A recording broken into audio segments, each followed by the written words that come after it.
let me open this up for discussion. Obviously, October 7th is what sort of set all this off, but that's not where this history started. I think we can all understand that. So how did we get here? Why did this all happen?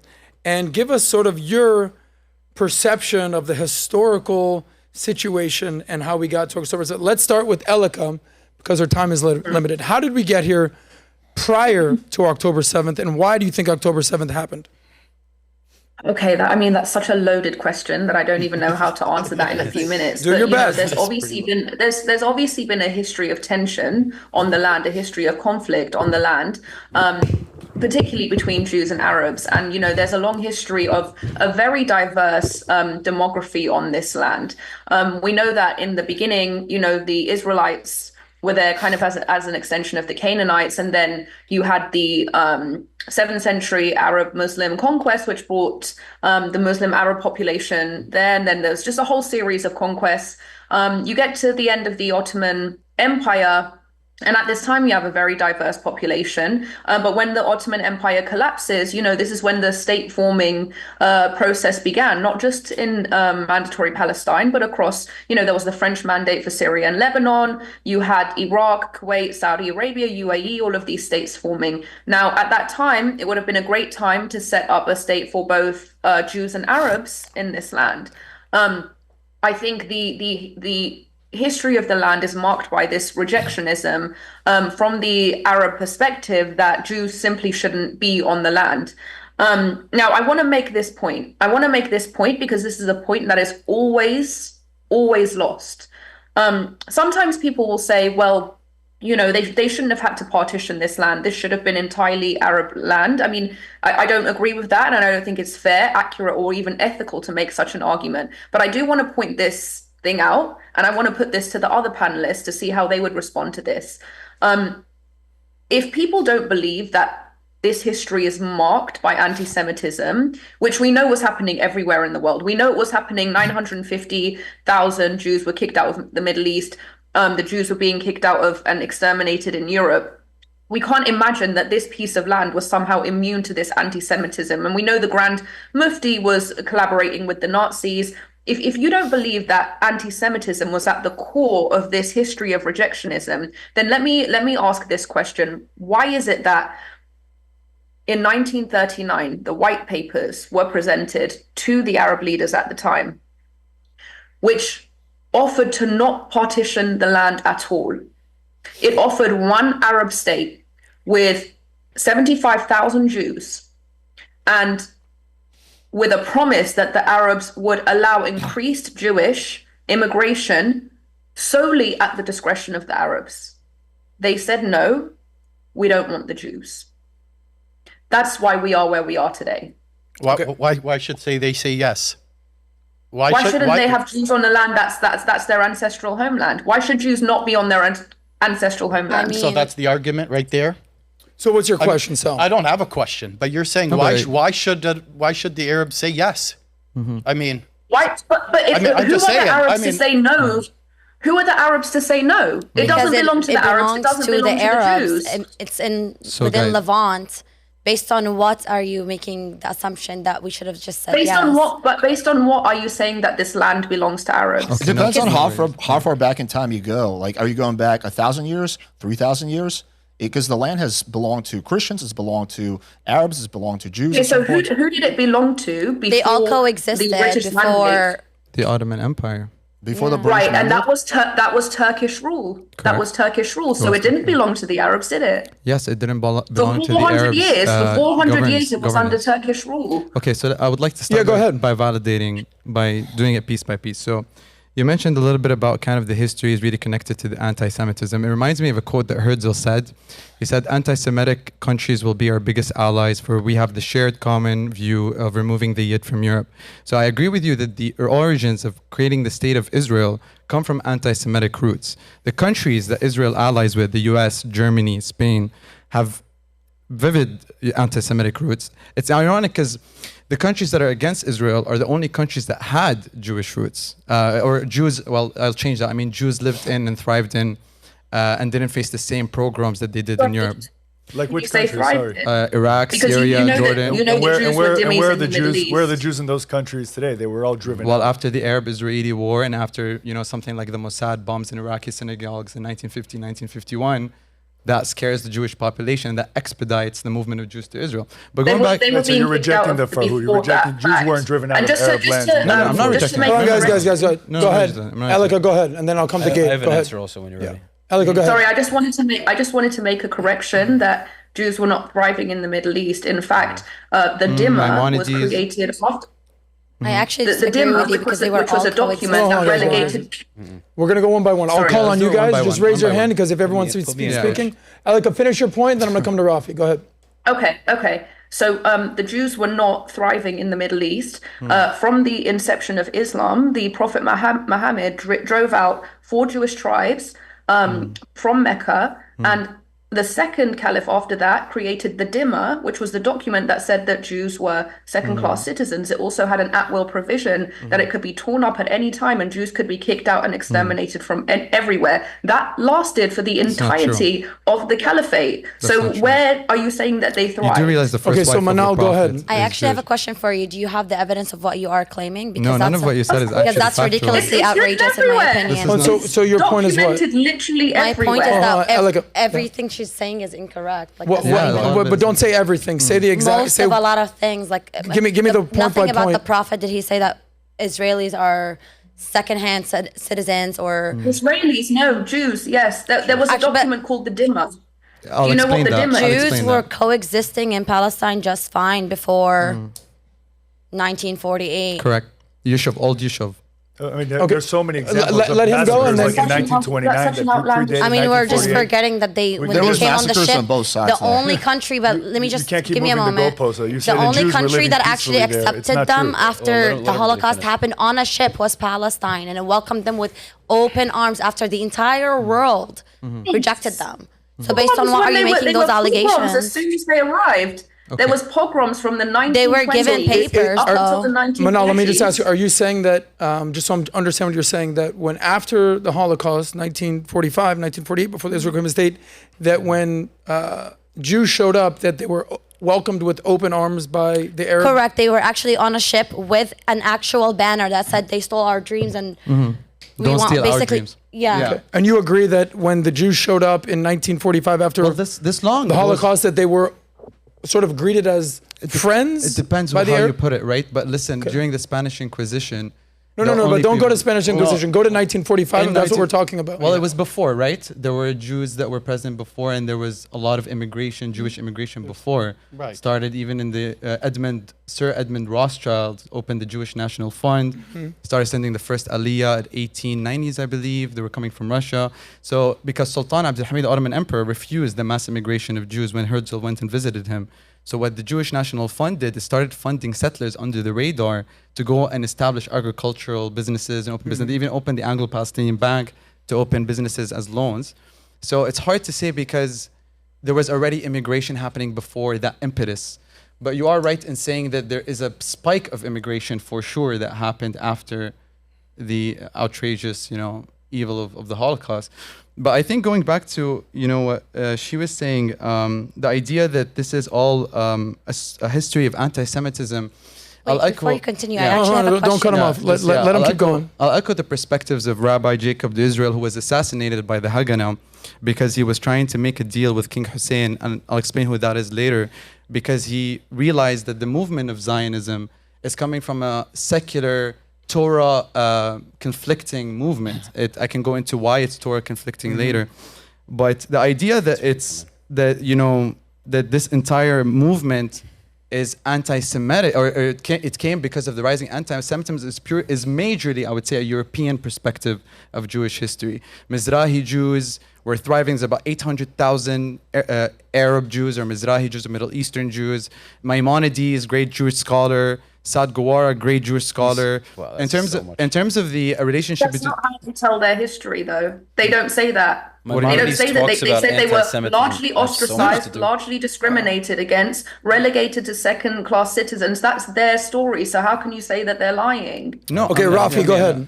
Can I go next? Yeah. Maimonides talks. He wrote. I mean, Natalia, you could even bring it up. No, I'm familiar The with it. Rambam talks about anti-Semitism he experienced in Egypt and countries he lived What in. year was that? 1100s. 12th century. Okay. I don't exactly, but he I specifically don't think there's any merit to making the claim that Jews in the Middle East were not discriminated against. It's so I'm not saying outrageous that we should just move on. I never We said should that. just Hold on, move guys. Let me It's just outrageous. finish Go this point. ahead, Rafi. Long before 1948, Yeah. Jews in Arab countries, you can look this up, discrimination for the hundreds of years in Morocco, so many countries, there was no modern state of Israel. The men had to ride horses sideways. You couldn't build a temple taller than a mosque. There was so much anti-Semitism. Benny, do you want to go? Yeah, I would agree with what he says because historically we know in Spain they used to make us wear yellow caps, right? And when we walk the streets. It's not out of the One Muslim second. empire. In Bukhara, they made us we weren't allowed to wear turbans. And we had to wear a special Bukharian kippah. And this is all written in Rolfson's book. It's a special book that he showed and he wrote it down. You can look it up. And it's known that we were degraded as a second-class citizens in all Arabic countries. And we had many times where there would be, in the middle of the night, pogroms. My great-grandfather was killed in a pogrom in Bukhara. It's in Shavsavs, it's called. So we know that these things we've experienced. What we're doing here is very complicated. We're taking micro events and making it as if it's the macro event. No, I agree with that. The macro event is that Islam didn't come till after Judea. Palestine is a name for the Jewish state of Judea. By the Romans. And you're just hijacking a name that's used for the Jewish people, which is Palestine by the Romans. So this definition of Palestine is the wrong definition. If you want to say that you're indigenous to the land, no problem. Jews always had, even in the Torah, always had citizens of Israel with the highest respect, even in King Solomon's time, till the end of times. And Saladin, by the way, the Rambam worked under Saladin. He was his private doctor. So we know that. He even writes, I'm working every night from morning to night just to check his concubines. He writes it in his thing to make sure they're not pregnated or they're healthy. It's a known fact. Saladin, when he conquered all of Middle East, there was no Palestine. Did you ever see any record of Palestine when Saladin conquered? It's always been on the map. Huh? I've always seen it on the map No, in history maps. books. When? But also, let me ask you a But question. when? You're There's saying no there map. was no Palestine, and in the Torah it No, says I said there was a there's Palestine in the Roman times. Right. And the Romans purposely called it Palestine to degrade the Jewish nation. Syria, That is Palestina. true. Right. but you're in also order- saying the in people of order to Israel- degrade them guys, for conquering. Let me get a if you few would words into- explain what you mean by the Romans So there was a did revolt. this to sort of disrespect There was a Israel? revolt of Judea. Okay. Jews What year did was not this? want. This is about what 200? No, a little bit. This is 70 after the bar, BC, after the about- bar revolt. This is the bar- after Jesus. This is well, I don't know. before Depends. Yeah, depends how you date it. All right. 70 BC before Yeah, Christ. let's Gotcha. say between before before Jesus. Got it, 100 years before the Before destruction Jesus. till Got later. it, got Okay. it, got it. Yeah. So the Jews wanted to revolt against the Romans because they wanted to have independence from Roman rule. They've been under rule from the Greeks and the Romans for over 300 years. Okay. So they started to create a revolt. They lost the revolt. And they said, you guys are not going to come back here anymore. It's going to be the Palestinian province. It's not going to be called Judea anymore. Yeah. It's to degrade the Jews who come from the tribe of Judah. That's why we're called Jews, in order to say this is now Palestine. Now, why did they call it Palestine? What's the name of It's Palestine? after like- the Philistines who were, Okay. Yeah, who it's were like which Yeah. date historical back, enemies which who date were back Greek. to how long in the region? Do you Right. know? 12,000 BC. So there Yeah. are archaeological evidence in ancient Egyptian relics that talk about the Philistines. But this is confusing. But there's also But the archaeological Philistines are evidence that Greek. The Egyptians Philistines are called Greek. Israel. Philistines. Yeah, yeah. There's archaeological Yeah, Israel hold on. existed from Egypt. Who were the archives. Philistines? Philistines But were the called in Hebrew Philistines are the Okay, right. Greeks. I can just tell you that the Yes. Philistines are Greeks from the Asian Originally from islands. there, They have yes. absolutely no affiliation with the Palestinians or Arab population. I don't think this kind of true. framing Adam, is in any way beneficial to gets so discussion. mixed. It depends on how Let me far frame it. back It's you historical. go. At certain, well, at certain listen. points, Let's not We're, use we're starting Well, with let the me past finish. before we get to the present. I feel like I'm we explain should- the problem So, with the yeah, go framing. ahead. So so it depends on how far back you go. If you want to go 3,000 years, then yeah, Jews own the land. If you want to go 1,000 years, then you can say it's the Christians. But If you're you wanna going go- 3,000 years. You're using the 3,000-year-old Palestinian term, which is Yes. 2,000 years old. I feel like I'm we not should be using any starting term. at the- I haven't even talked so far. No, but not you the point- personally. wait, You're hang on, talking Let Alex go. Let Alex go. Go I'm ahead. just saying let's that see Let me ask you a it depends on what question. point Let in me ask you a history the question. land was owned by different people, right? But at this point in time, you It was have conquered, two- never owned. Okay, Right. okay. I mean, if you want to like nitpick everything I say, So we it can was do with that. King David. Same. But the No, whole no, point, let me ask you a making, question. Jesus, can I talk? The whole point I'm making is that depending how far back you go, a different part, either Arabs or Jews own the land. It doesn't matter. Right now, they're both stuck on this land together. So try and trace it back to, well, 3,000 years ago, it was my land. 2,000 years ago, it was your land. It's not going to be in any way beneficial. You can look at, for example, Russia's war in Ukraine. They claim that, 100 years ago, this was our land, right? But most people wouldn't say, well, yeah, but now that because of that, Ukraine belongs to Russia. So it's just not a particularly convincing argument. It doesn't really matter most that much. contested piece of Here's the land in thing. history. Here's the thing, though. Elika, go here, and then I'm going to ask the next yeah. question. Go ahead. I think the reason that this history is being brought up, not to make the point that Jews should have the entire land. It's the opposite. It's to debunk the concept of river to the it's to sea, make a and that's claim. what's so important. That's what's so important because during this period of conquest, the Ottoman conquest, this wasn't a state at any point. So this was There were a no states in colonizing general. entity. What is for the all point of intents and debunking it? purposes. And can I just finish? I just want to know where so this is going. during that period of time, the last time before the state of Israel today, the last time that there was a sovereign state on this land was the Kingdom of Israel. Yep. After that, there was no sovereign state. There was just conquests, right? Now, when you get to today and you're talking about splitting the land between Arabs and Jews, the history of rejectionism is the fact that Jews shouldn't be on the land. And that is what forces us to go back to history. If there was an acceptance that Jews and Arabs should both be on the land, there's absolutely no reason to talk about history. Most people do accept that Jews should be on the land, including myself. Can I just Okay. Many do not. Go ahead. Except Go none ahead. of the people in Guys, power. let's Kareem, guys, Hezbollah, Kareem and then Houthis, Manal, and then we're Iran. going on to the next topic. Go many ahead, powers does Kareem. Hamas guys, actually have? listen. Guys, listen. Before I have to treat you guys like kindergartners, when I call on you, you talk. Of course. Let's just do it like that. Let's remember She's on Zoom. You guys are all on mics. Yeah. Please don't make me treat you like kindergartners. I Yeah. swear. Let's remember all Go here ahead, for the Kareem. common goal of teaching Yes. each other. So I just want to say, you were talking about Islamic caliphs. Who returned the Jews after Emperor Herod exiled the Jews 500 years? When Umar bin Khattab, the third caliph of Islam, came and took Jerusalem, there were no Jews in Jerusalem because Emperor Herod exiled them for 500 years. Who returned 70 Jewish families to Jerusalem? Is this It multiple was choice? Umar bin Khattab. It was an Islamic caliph who returned the presence of Jews in Jerusalem. Right? So to frame Islam as anti-Jewish is a completely incorrect framing. It is a matter of fact. It's not a Completely? matter of opinion. Let me ask you this. No, Let it's me a ask matter you of this. Do you know it's a what matter of the- fact. Exactly. Okay, can I tell you then? told Do you you a know what the fact. dhimma? Do you know what the dhimma? Yeah, dhimma actually refers to states? anyone who is not Muslim, and that's a tax that you pay, which, Okay, by the so- way, is so- because Muslims pay zakah, which turns out to be more money, and that's what you pay for getting the protection from the Muslim army. Right, you're paying a tax. Okay, let me just finish this point. let me tell You're a you- Muslim Like the army. mafia. You're a non-Muslim living under Islamic land. You pay a tax, and Muslims also pay zakah, which is actually more amount of money.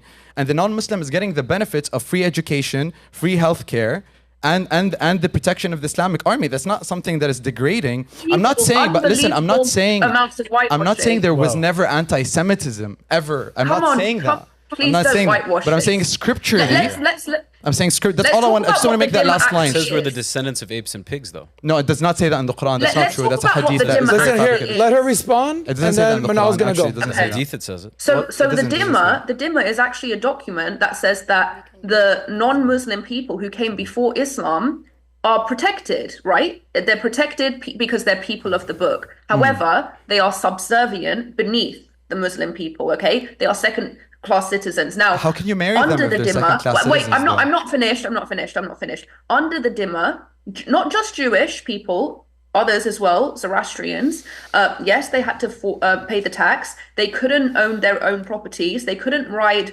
horses. They couldn't be armed. And in fact, in Esfahan, okay, which is in Iran, the people who could not pay the tax, okay, the dhimmis that couldn't pay the tax, 100% of them were beheaded.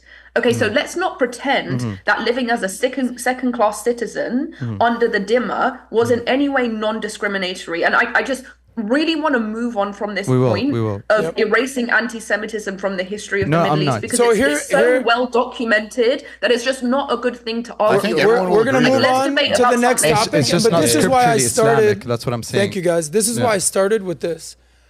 I just asked what the history of this conflict was. for someone like me and our audience that's actually trying to learn, I didn't learn anything. Why? We went way too far back. Hold on. Yeah. I'll let you host your own show when you have that. You guys aren't even agreeing on the facts of history, and that's fine. It's all good.